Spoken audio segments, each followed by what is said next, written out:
Hoy en día es muy importante que los niños desde pequeños, desde etapas muy tempranas, aprendan a ir identificando sus emociones para expresarlas de la mejor manera. Es por eso que en los Real Kids contamos con un taller de desarrollo emocional a través de la música y de los cuentos principalmente.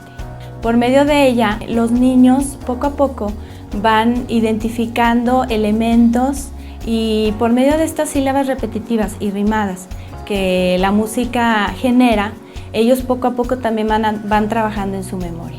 A través de los cuentos ayudamos mucho a los niños con este proceso en el que ellos están iniciando la lectoescritura, la alfabetización, la amplitud de vocabulario. Los cuentos nos permiten soñar, nos permiten divertirnos, nos permiten transportarnos y además esto pues va a incidir en un futuro para que sean adultos totalmente seguros de sí mismos, felices, plenos y que puedan incidir en la sociedad de una manera muy positiva.